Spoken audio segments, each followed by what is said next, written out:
یه رگه عقیق سلیمانی خیلی قشنگ توی کوه خوردیم. یه دقیقه بذاریم براتون یکم آب بزنم روش.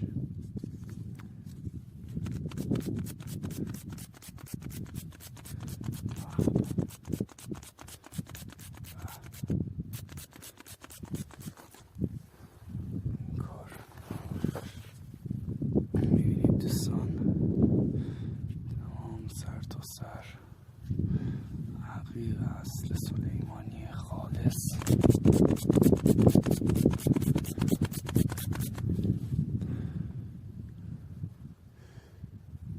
این از کار رگه قرمزشه. میبینین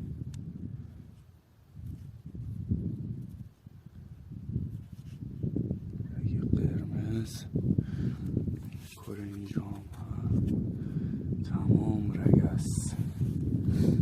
ببین به چشم چی خورد. یه رگه سفید هست.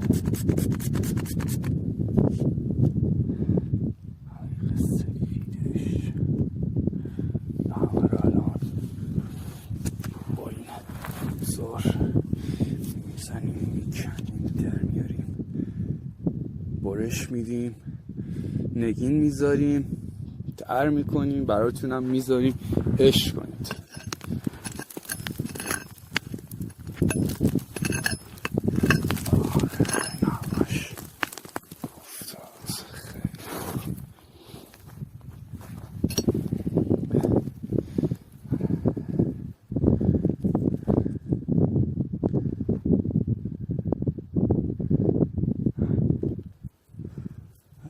سلیمانی اصل از دل این صخره زیبا در اومده.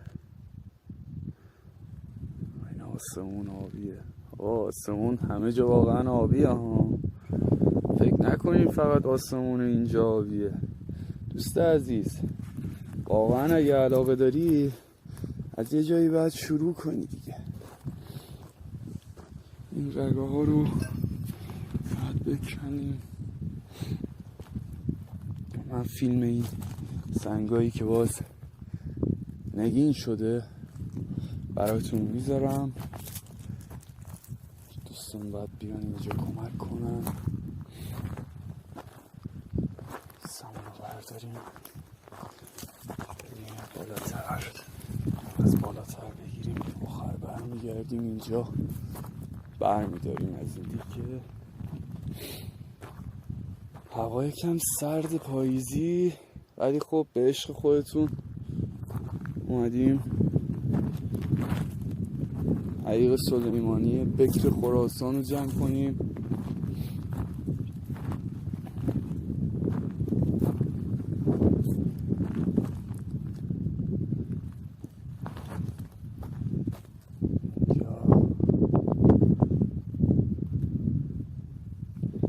توی دل طبیعت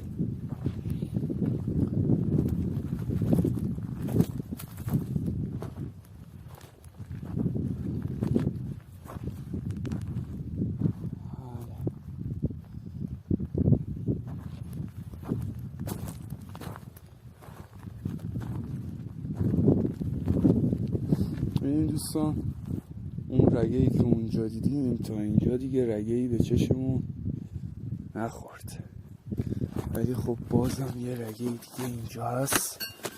این رگه هم رگه دیدنیه. میخوام بهتون نشون بدم. ببینین این رگه همش نقش و نگاره. ولی خب ما امروز دنبال این کار نیستیم. از این کار نمونه فقط میخواستم بهتون نشون بدم.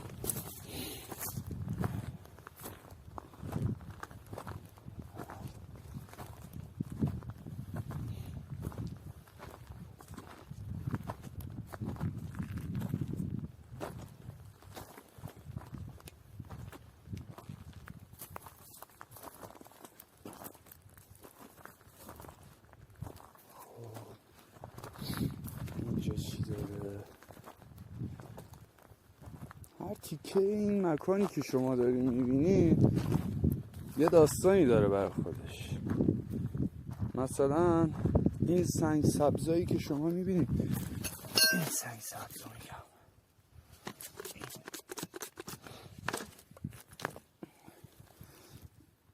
این رگه هایی که داخلش میبینی مسه،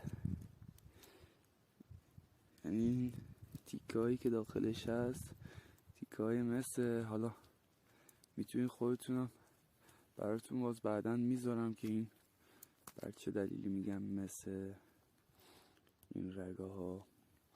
یعنی اگه یه فندک اتمی الان موجود نیستش میزدم شعله آتیشش رو میدیدین کامل متوجه میشدین حرف من چیه. اینم یه تیکه دیگهش این طرف،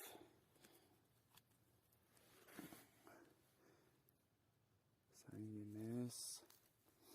قابل توجه دوستانی که سنگ مس رو ندیدن، این سنگ مس، این رگه های سبز